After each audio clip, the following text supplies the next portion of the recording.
बिस्मिल्लाहिर्रहमानिर्रहीम। अस्सलाम वालेकुम नाज़रीन, आप देख रहे हैं प्रोग्राम टाकरा। मैं हूं इसका मेज़बान बिलाल मुबशर। आगाज़ करते हैं आज के प्रोग्राम का। मियाँ शफीक रहमान वंगर साहब जी, अस्सलाम वालेकुम। वालेकुम अस्सलाम। मियाँ साहब बहुत शुक्रिया। आपके साथ पहले भी मुतअद्दिद बार हम मुख्तलिफ़ प्रोग्राम्स में मुख्तलिफ़ मौज़ूआत के ऊपर बात कर चुके हैं, लेकिन आज का प्रोग्राम नहायत ही अहमियत का हामिल है, ख़ास तौर पर इसलिए कि आपने बाकायदा तौर पर सियासत में आने का ऐलान कर दिया, जबकि इससे पहले आप सिर्फ सियासी लीडरान को, सियासी कारकुनों को सपोर्ट करते रहे हैं। कैसा महसूस कर रहे हैं अब बतौर MP ख़ुद को नामज़द करने के बाद? औज़ु बिल्लाहि मिनश शैतानिर रजीम, बिस्मिल्लाहिर रहमानिर रहीम। सबसे पहले मैं आपका शुक्रगुज़ार हूँ कि आपने मुझे मौका दिया कि मैं अपनी पार्टी के मतलब गुफ्तगू कर सकूँ। तो इंशाअल्लाह ताला बफ़ज़्ल खुदा हमारी पार्टी पाकिस्तान तहरीक लबैक उन्हें बहुत ही कम अरसा में अपना नाम जो है वो पैदा किया है। सिर्फ पाकिस्तान में नहीं, बैनुल अक़वामी में, दुनिया में भी अपना नाम उन्होंने पैदा किया है। जी बिल्कुल सही है। तो पार्टी जो है, हमारी पार्टी जो है तहरीक लबैक पाकिस्तान, वो दूसरी पार्टियों से मुख्तलिफ है।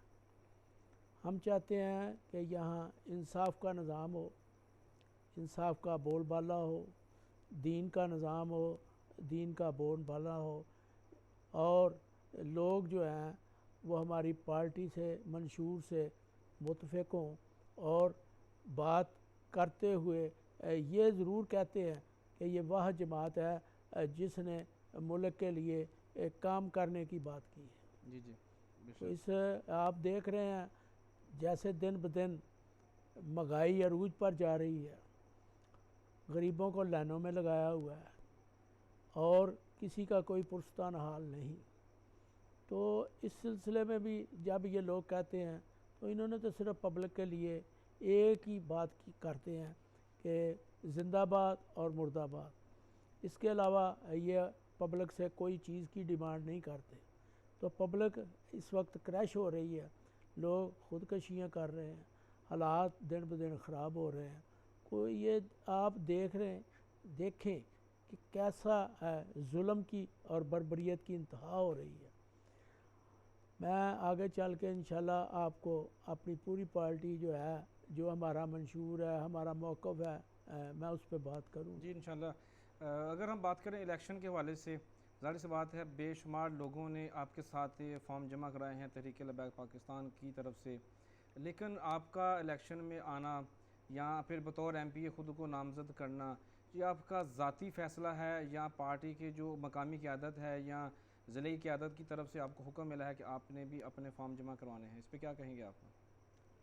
देखें जी, पार्टी में हर आदमी का हक हासिल है कि वो अपने फॉर्म जमा कराए। और मैं समझता हूँ कि बहुत सारी पार्टियां हैं जिनको अपने कैंडिडेट ही नहीं मिलते, जी जी लेकिन शुक्र अल्हम्दुलिल्लाह हमारी पार्टी में एक नहीं, दो नहीं, चार नहीं, छः नहीं, ज़्यादा से ज़्यादा कैंडिडेट जो हैं वो उम्मीदवार हैं कि हम इलेक्शन में हिस्सा लें। तो ये हमारी पार्टी की खुशकिस्मती है और हमारे जितने भी कैंडिडेट होंगे इंशाअल्लाह ताला जब किसी को भी टिकट मिलेगा तो सारे कैंडिडेट उसके साथ हों। जी इंशाल्लाह सही है। अगर हम रवायती सियासत की बात करें जो कि हमारे इस हलके की पहचान है, ख़ास तौर पर चंद ऐसे अफराद हैं जिनका ख़ासा रहा है कि वो हमेशा कोई फोतगी हो गई है तो वहाँ पर दुआए फ़ातिहा के लिए जनाजा पे शिरकत करेंगे और उनकी तस्वीर सोशल मीडिया पर मौजूद होंगी। अगर किसी की शादी में शिरकत करते हैं तब भी उनकी जो पोस्टें हैं, जो तस्वीर हैं वो अपलोड होंगी। अगर किसी की इयादत के लिए जाते हैं तब भी उनकी पोस्टें अपलोड होंगी। या यूँ कह सकते हैं कि अगर वो किसी शख्स से रास्ते में चलते हुए भी मिलते हैं तो वो अपनी पोस्टें फ़ेसबुक पर या सोशल मीडिया के मुख्तलिफ़ ग्रुप्स में फ़ेसबुक पे अपलोड करते हैं और बताते हैं कि हमने अपने हलके में आज इतना काम किया है। लेकिन चूँकि आप एक ऐसी शख्सियत हैं जो पिछली सदी से बल्कि नामी ग्रामी शख्सियात के साथ काम कर चुकी हैं और उनके शाना बशाना वो कह सकते हैं कि उन्होंने अपने काम किया है, इलेक्शन लड़े हैं, लेकिन ताहाल हमने नहीं देखा वही निज़ाम जो हमारी रवायत है, जो हमारे सकाफ़त का भी हिस्सा बन चुका है कि हमने फोटोइयों में शामिल होना है और तस्वीर बना के अपलोड करनी है। आप ऐसा क्यों नहीं कर रहे? देखें जी, फौतगी में शामिल होना हर आदमी का हक है, वो चाहता है, लेकिन तस्वीरें जो फौतगी पे खचवाते हैं, मैं इसे अच्छा नहीं समझता कि फौतगी पे लोग अफसोस में होते हैं, तो इनको खुशी होती है कि ये फौत हो गया और हम इसे यहाँ आके अपनी तस्वीर खिंचाएँ और उस पर मीडिया पे दें, सोशल मीडिया पे दें। तो ये बात अच्छी नहीं है। तो शादियों पे जाना या अपनी तस्वीरें खिंचवाना, तो मैं ये समझता हूँ, मेरी नज़र में अगर तो इन तस्वीरों से मुल्क बेहतर हो रहा है तो ये तस्वीरें ज़रूर खिंचानी चाहिए। अगर मुल्क बेहतर नहीं हो रहा, मुल्क का नुकसान हो रहा है, दुनिया तबाह बर्बादी की तरफ जा रही है, तो क्या ये तस्वीरें हमें बचा लेंगी, पब्लिक को बचा लेंगी? क्या पब्लिक के घर राशन जाता है इन तस्वीरों से? क्या पब्लिक की जो उनकी परेशानियाँ हैं वो इन तस्वीरों से दूर हो रही हैं? तो जब ये कोई बात नहीं हो रही, सिर्फ अपनी पब्लिसिटी के लिए, जालसाजी के लिए मलमासाजी कर रहे हैं, तो ये बात आप देखें, लोगों को भी समझ आनी चाहिए कि ये लोग हमारे साथ मुखलस नहीं हैं, ये सिर्फ शोबाज लोग हैं और वक्त के साथ साथ ये लोग भाग जाते हैं। अगर हम देखें हमारे जो इलाका है उसकी अगर हम बात कर लें, बिल्कुल ही जो कुर्बो जवार के जितने भी गाँव हैं, वहाँ पर एक रवायत चलती है कि जो कोई MP आंदा है तो बड़े खुश होंगे ने, साढ़े घर MP आया, साढ़े घर MNA आया, फलां साहब आए, बो बल बल्ले बल्ले बल्ले बल्ले। ये एक तासुर है जो हमारे माशरे में पाया जाता है और अभी तकरीबन पूरे पंजाब में ये फैल चुका है। इसका जो कह सकते हैं, जिस तरह आपने कहा, फ़ायदा तो कुछ नहीं लेकिन नुकसान भी कुछ नहीं है, क्योंकि जब किसी के गम में शामिल होते हैं तो उसको लगता है कि फ़लाँ बंदा हमारे गम में या हमारी खुशी में शामिल है। क्या आप उनके गम में, खुशी में शामिल ही होना चाहते हैं? देखें जी, खुशी में भी शामिल होना चाहिए, गमी में भी शामिल होना चाहिए, लेकिन अगर उसको अफसोस है तो इनके भी कम से कम जो चेहरे हैं वो अफसोसनाक होने चाहिए, ये परेशान चेहरे होने चाहिए। ये तो वहाँ हंस रहे होते हैं और वहाँ उनकी मरग पड़ी होती है, वो फौत हुआ इंसान या कोई उनकी औरत या मर्द, जहाँ भी ये जनाजे के साथ जाते हैं, उनकी तो मीयत पड़ी होती वहाँ, तो ये खुशी मनाते हैं, वहाँ हंस रहे होते हैं। लिहाजा इनको उस मीयत के साथ कोई एहसास नहीं, उनको सिर्फ अपनी फ़ोटो खिंचवाने की एहसास है। सही है, चूँकि आपने नामज़द फॉर्म जमा करा दिए हैं, आप उम्मीदवार हैं, अगर टिकट आपको मिलते है, जिस तरह आपने शुरू में कहा कि काफ़ी तादाद में लोगों ने पार्टी के टिकट के लिए, बल्कि MP शिप के लिए उन्होंने अप्लाई किया हुआ है, तो अगर ऐसा होता है कि आपको पार्टी टिकट दे देती है तो दीगर जमातों में भी ग्रुप्स हैं और ग्रोह बने हुए हैं, हर बंदे का अपना अपना ग्रुप है और अलग अलग पार्टी में लेके चल रहे हैं। तहरीक इंसाफ की बात कर लें, नून लीग की बात कर लें, इसी तरह तहरीक लबैक पाकिस्तान में भी ग्रुप हैं, ये आपको भी बखूबी अंदाज़ा है। तो आपके लिए कितना आसान होगा उन तमाम लोगों को अपने साथ मिलाकर इलेक्शन के लिए जाना?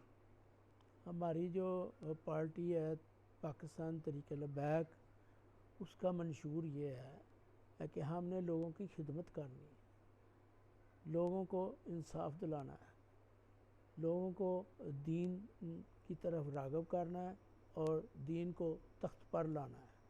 तो हम जितने भी हमारे दोस्त अहबाब हैं जो टिकट के लिए कोशा हैं, वो सब का हक है, लेकिन जिसको टिकट मिलेगी, हमारी पार्टी का हर वो शख्स जिसने अप्लाई किया है, वो जिसको टिकट मिलेगी उसके शाना बिशाना चलेगा, वो यही समझेगा कि जो टिकट मिली है वो इसको नहीं मिली, मुझे मिली है, और इंशाअल्लाह ताला हमारी पार्टी जो है इंशाअल्लाह कामयाबी हासिल करेगी। राना जमात अली मासूमी साबका टिकट होल्डर, PP 131, काफ़ी वर्क किया उन्होंने और तकरीबन हर दूसरी महफ़िल में वो नज़र भी आते रहे हैं माजी में।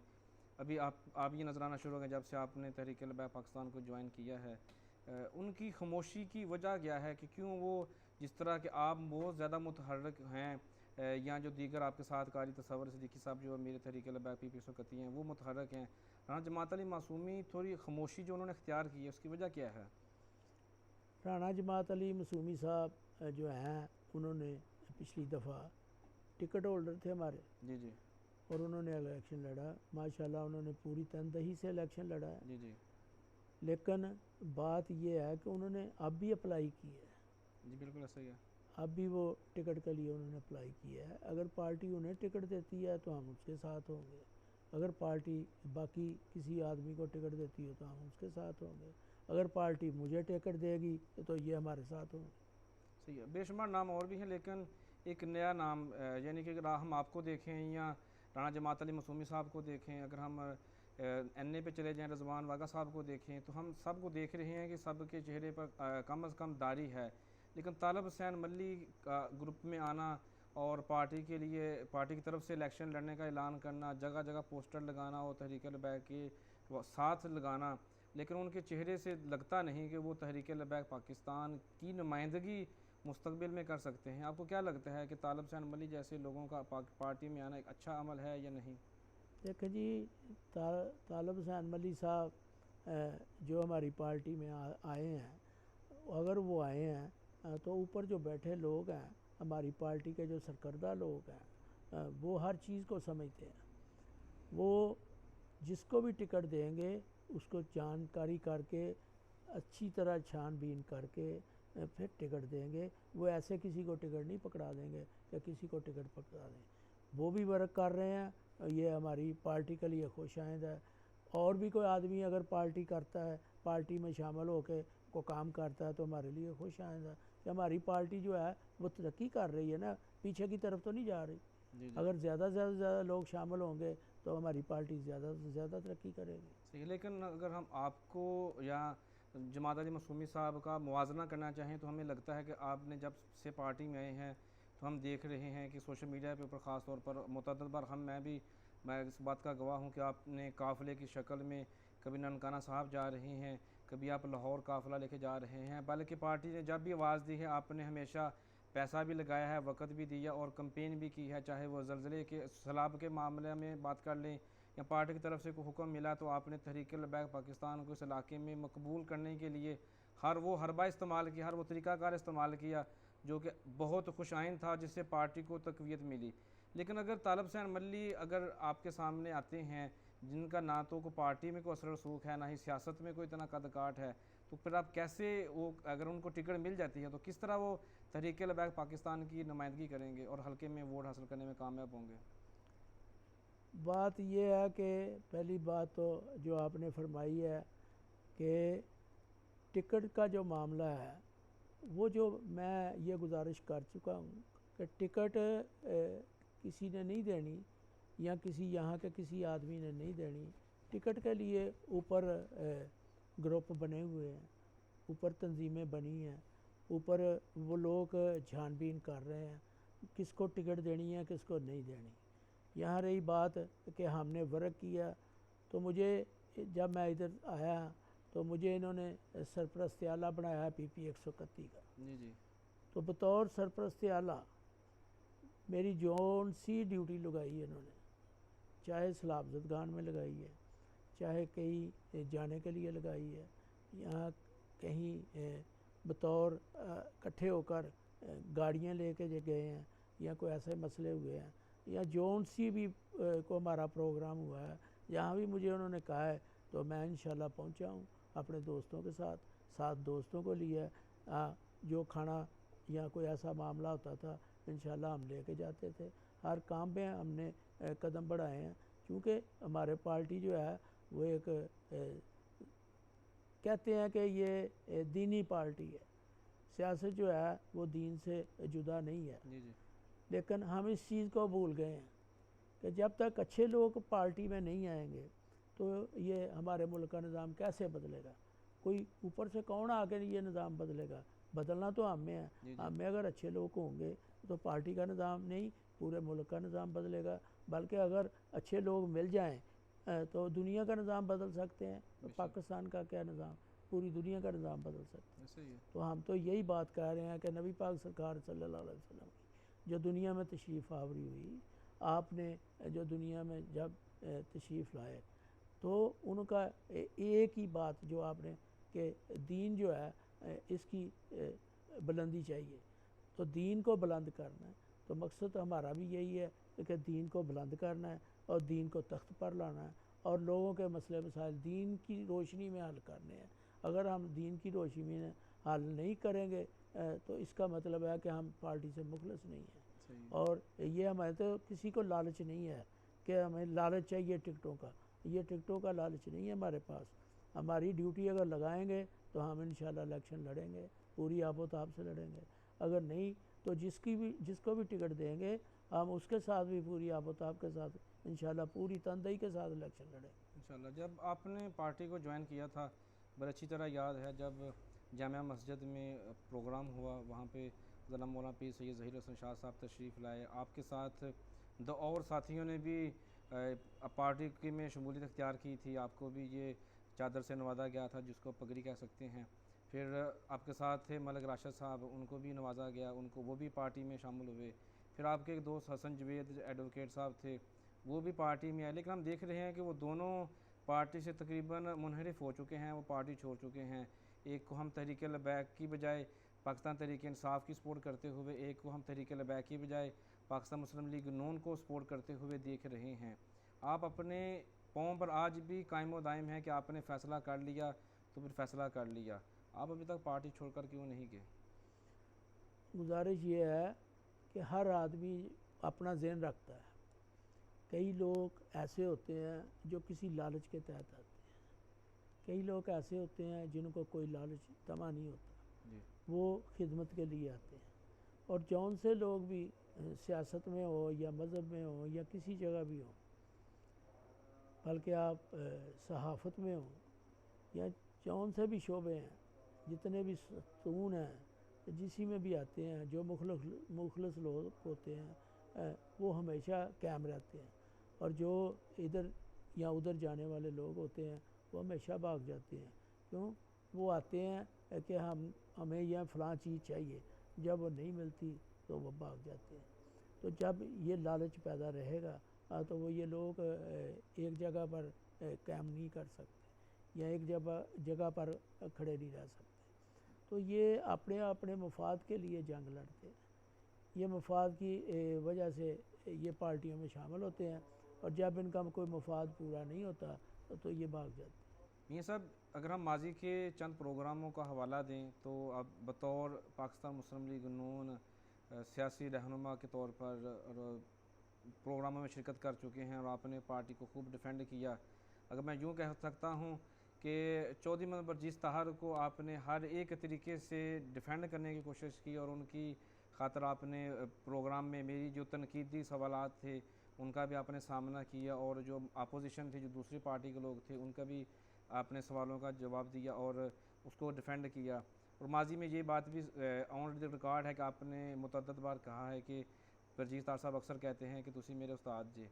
पाकिस्तान मुस्लिम लीग नून के अगर हम उन लोगों की बात कर लें कि जिन्होंने चौधरी बरजीस ताहर को बनाया है और बनाने के बाद उनको इस लेवल तक लेकर आए हैं कि 6 बार के वो MNA हैं, आपका उन लोगों चंद लोगों में शुमार होता है जो बरजीस ताहर की कामयाबी के पीछे हैं। पाकिस्तान मुस्लिम लीग नून छोड़कर तहरीक लबैक पाकिस्तान में आप आए हैं, क्या महसूस कर रहे हैं और क्यों तहरीक लबैक पाकिस्तान को ज्वाइन किया और पाकिस्तान मुस्लिम लीग नून को छोड़ा आपने?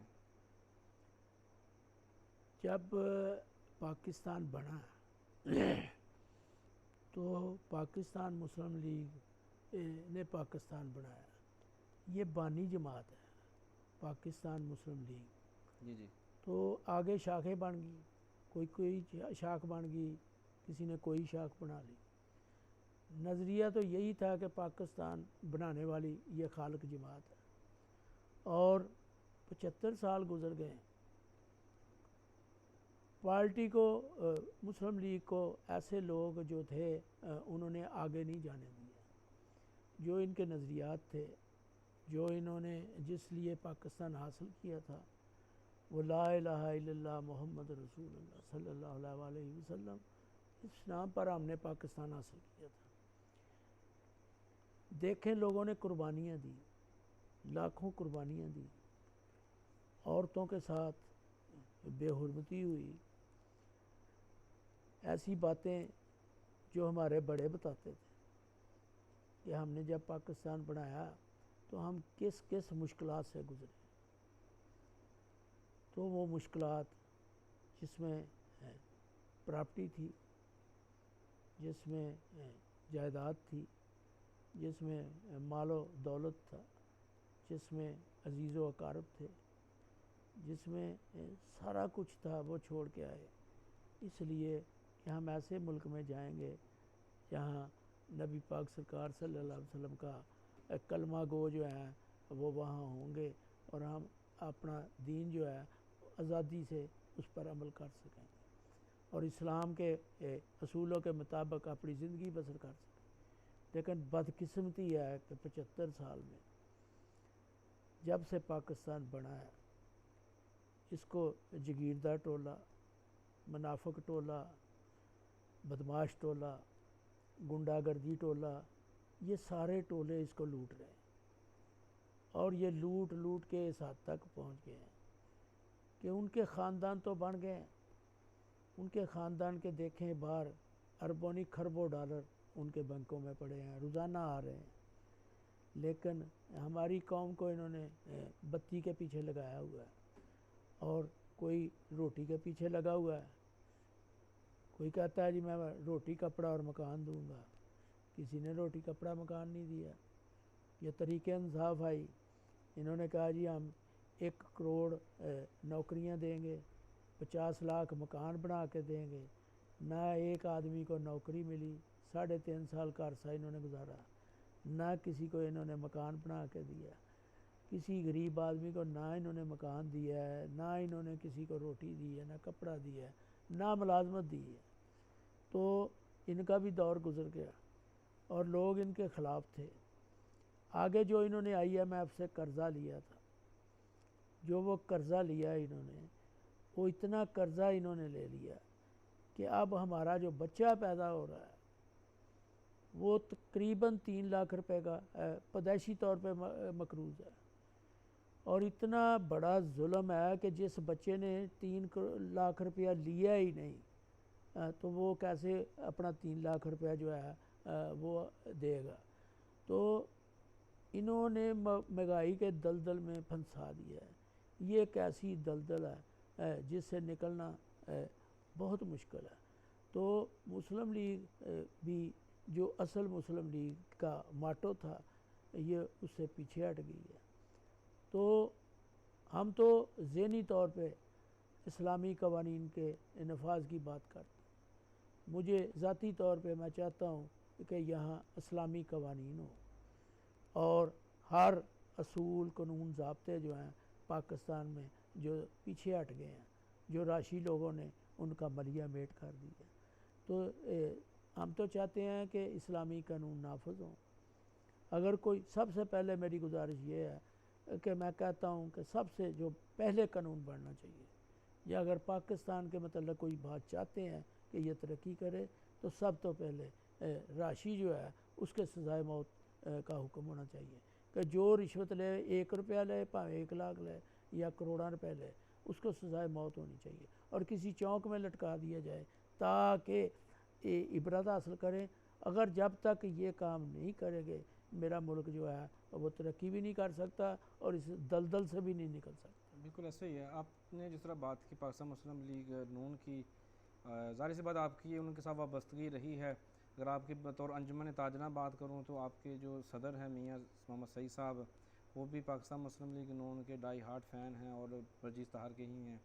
तो आप चूँकि अभी बज़ाते ख़ुद बतौर MP मद्दे मुकाबला आ चुके हैं पाकिस्तान मुस्लिम लीग नून के और दीगर जमातों के जो उम्मीदवारान हैं, तो क्या आपको लगता है कि जो दूसरी जमातें हैं जिनके साथ माजी के इसका हसीन जो दौर था, अपनी जवानी की जो हसीन लम्हात थे जो आपने उनके लिए सर्फ किए थे, वो आज आपकी ख्वाहिश की तकमील के लिए आपको सपोर्ट करेंगे? देखा जी, मैंने अपनी लाइफ जो है वो इस तरह गुजारी है, कोई आदमी मेरी तरफ उंगली ना उठाए। मैं ऐलान करता हूँ, अगर मैंने किसी से रिश्वत ली है या रिश्वत दिलवाई भी है, तो मेरे 1 रुपये की खातिर मुझसे 10 रुपये ले सकते।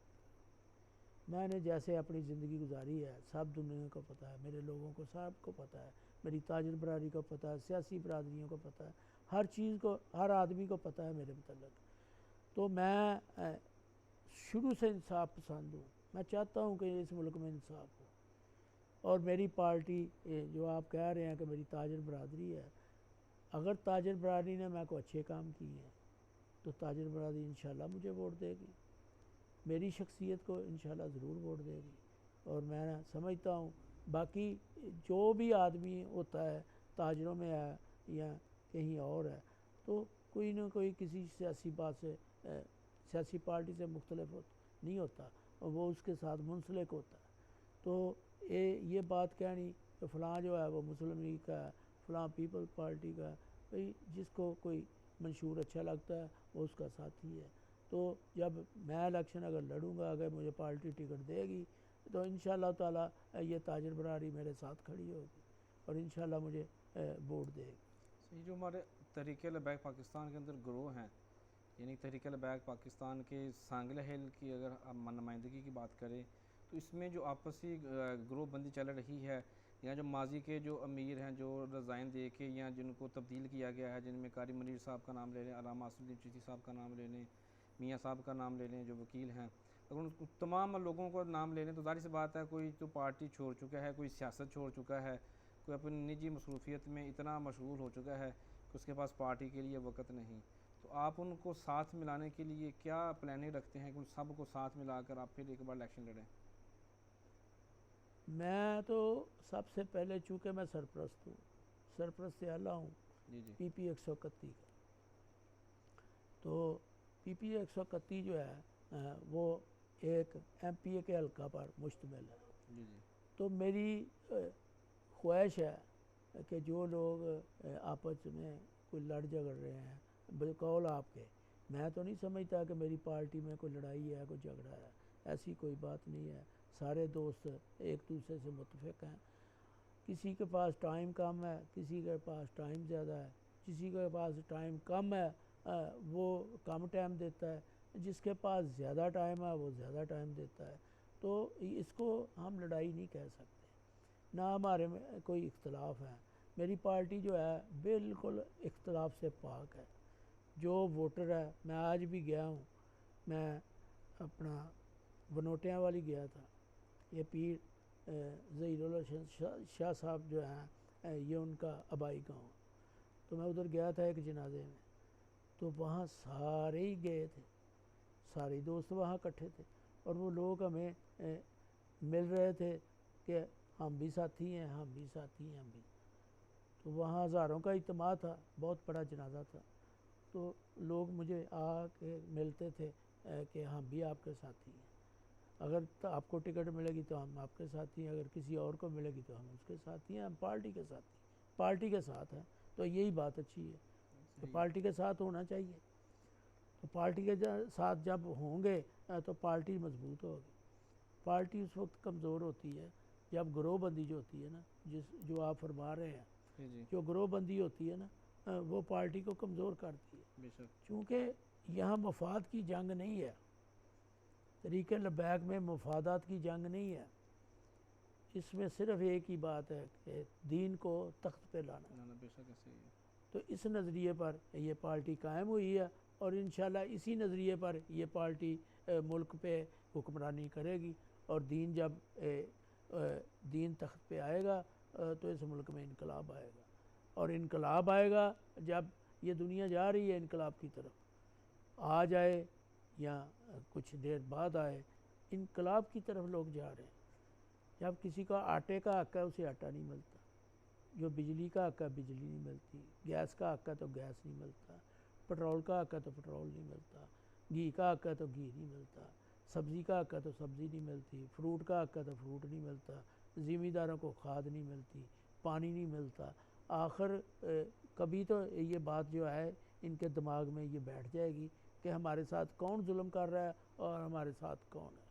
तो इंशाअल्लाह ताला तरीक़े लबैक जो है वो पूरी तनदही के साथ इनका मुकदमा लड़ेगी और इसी हम इंशाअल्लाह ताला ये मुकदमा जीतेंगे और हम दीन को तख्त पर लाएंगे। सर आपने कहा पार्टी का मंशूर है कि दीन को तख्त पर लाना, सारी सी बात है वो एक कौमी सतह की बात है। जब हम आपके पास इख्तियारात होंगे, सूबा में हुकूमत होगी, फिर उसके बाद अगर आपकी वफाक में हुकूमत होती है तब आप कानून साजी कर सकते हैं, तब जाके आप दीन को तख्त पर लाने की बात कर सकते हैं या दीनी मामलात को आगे रखने की कानून में बेहतरी के लिए आप काम कर सकते हैं। लेकिन अगर हम बतौर एमपी बात करें हमारे इस हलके की, अगर आप इलेक्शन के लिए जाते हैं, जो कि जैसे जा रहे हैं, तो आपको पार्टी टिकट मिलता है, और अगर आवाम आपको मुंतखब करती है, तो आप इस हमारे हलके के लिए क्या क्या काम करने को अपनी तरजीह में शामिल रखेंगे?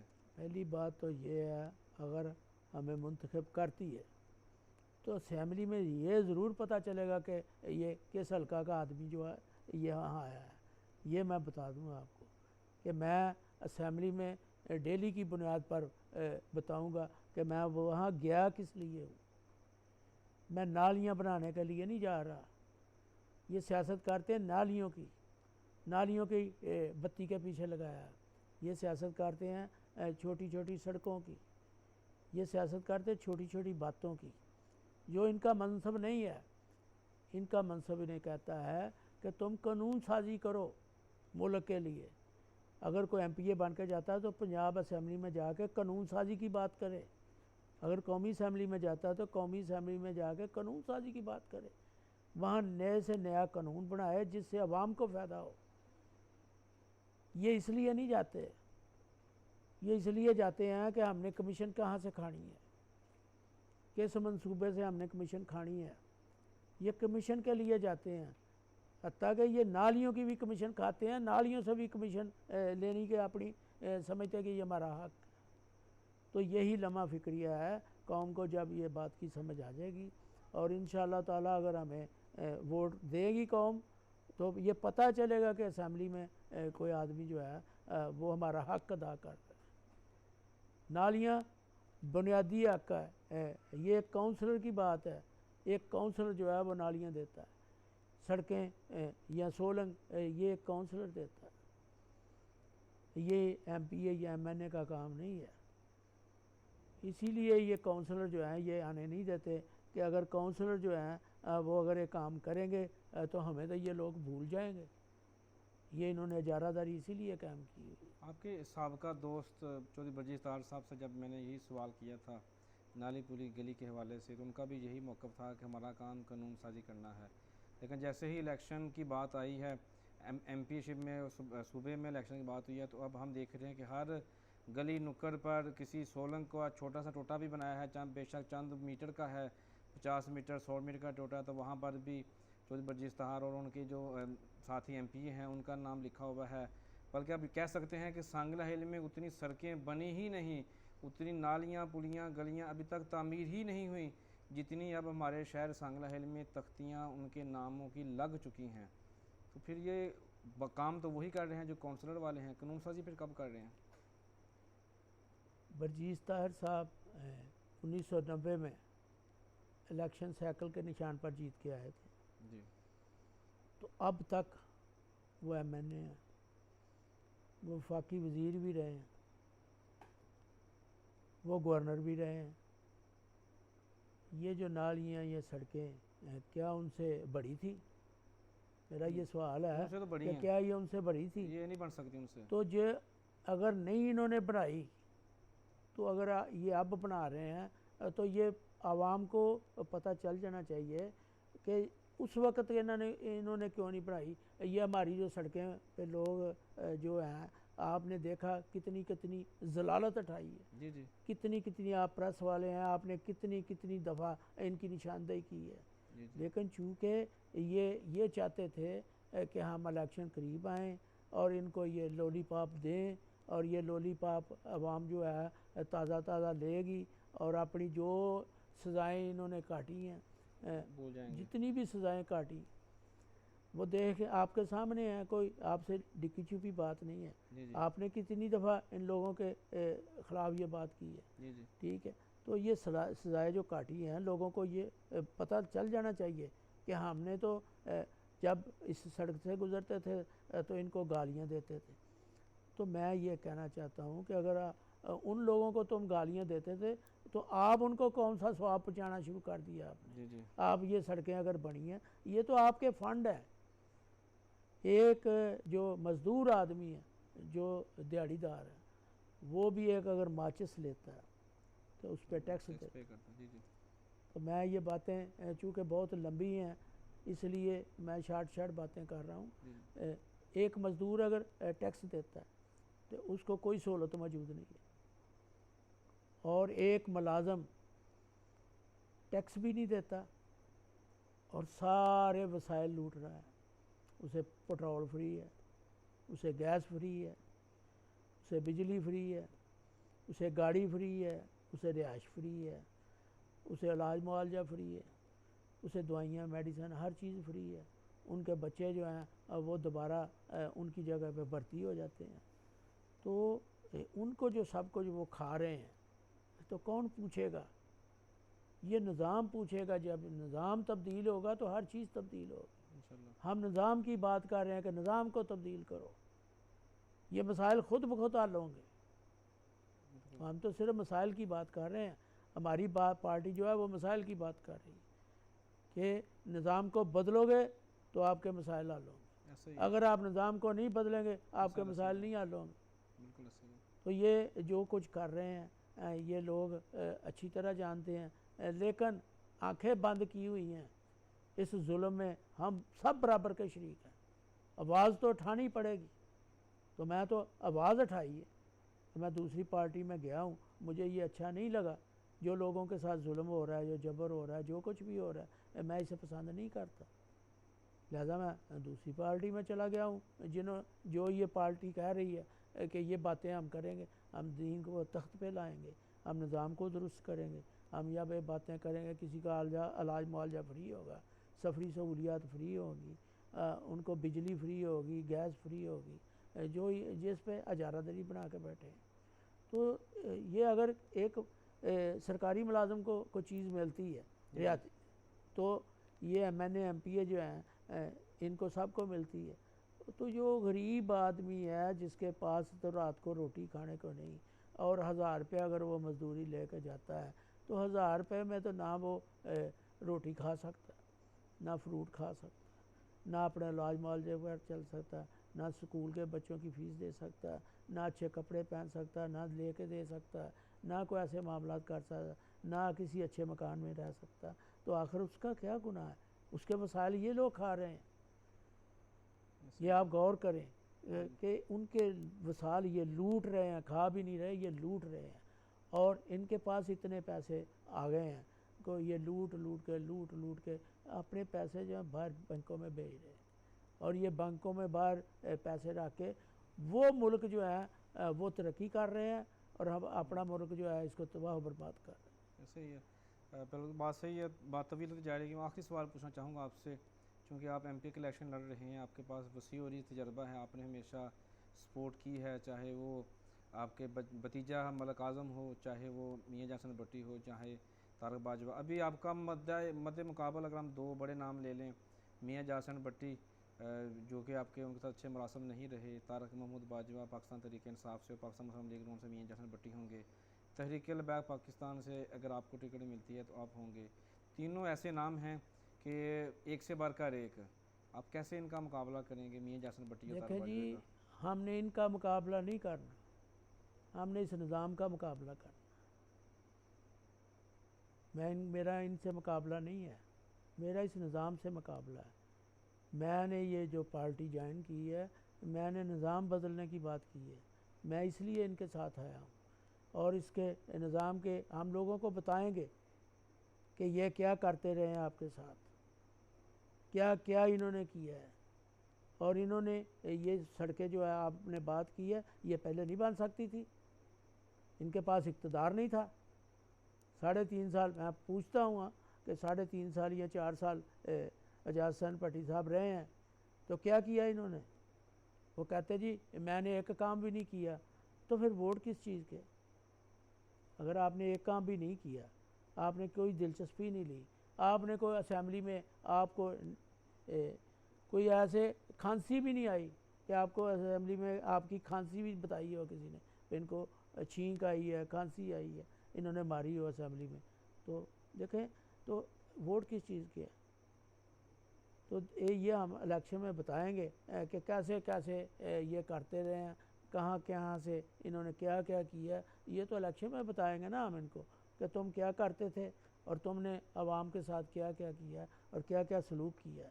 इंशाल्लाह सारा कुछ बताएंगे। इसी तरह बाजवा साहब 2 दफ़ा MPA हुए, आपके सामने है। तो जो उन्होंने जो कुछ किया है वो भी आपके सामने है, जो जो हरकत सकनात उनकी हैं वो आपके सामने है। तो मेरा तो उस वक्त भी इनके साथ ही इख्तलाफ था। मैं तो पार्टी में रह कर अपोजिशन काटी मैंने, ये इन सब को पता है कि मैं इनकी मुखालफत करता था कि ये तुम गलत काम कर रहे हो, मैं आपका साथी नहीं हूँ। तो मैंने पार्टी में रह कर अपोजिशन काटी और मुझे फ़ख्र है कि मैंने अपोजिशन काटी है। मैं इनके साथ नहीं मिला, इनके शाना बशाना इनकी जो बदनवानियाँ थी मैं उसमें शामिल नहीं हुआ। अगर मैं इनके साथ शामिल हो जाता तो आज मैं तहरीक लबैक में ना होता, फिर उसी पार्टी में होता। तो ये बातें बताएंगे जाके इलेक्शन में सही है। इन सब सवालों के जवाब हमारे पास मौजूद है और हमारे जवाबों की कोई तरदीद नहीं करेगा अल्लाह के फजल से। कहाँ कहाँ से क्या क्या इन्होंने किया सब कुछ बताएंगे, चलें सही है, अल्लाह लेकिन इलेक्शन में बताएंगे, सही है। पहले बताने की तो ज़रूरत नहीं जरूरत है। नहीं है, अभी ठीक। तो ये टॉक शो जो है आपका टाकरा जो है, हम तो इसलिए हाज़िर हुए हैं कि आपने दावत दी है और मैं हाज़िर हो गया। जी ठीक है, बहुत शुक्रिया मियाँ साहब, आपने वक्त दिया। यकीनी तौर पर बहुत सारी बातें ऐसी थी कि जो वक्त पर ही करें तो ज़्यादा मुनासिब हैं, जो कि आपके मुखालफिन की हैं। वो इलेक्शन की गल इलेक्शन में हो ज़्यादा मज़ा आवे। ये नाजरीन, इसी पैगाम के साथ से इजाज़त चाहेंगे। वोट आपका हक है, वोट उसी को दें जो वोट का हक है रखता है, जो आपके दिल की आवाज़, आपकी दर्द को समझता है, आपकी आवाज़ हुक्काम बाला तक, अफसरान बाला तक पहुँचाने के बाद काम कराने की सलाहियत रखता है। वोट उसी को दें और अपने वोट की कदर करें। वोट बेशक आपको मुल्क की, अपने इलाके की तकदीर बदलने का हक देता है। मिलेंगे फिर किसी नए रोज़, नए मौजू, नए मेहमान के साथ। तब तक मुझे इजाज़त। पाकिस्तान जिंदाबाद।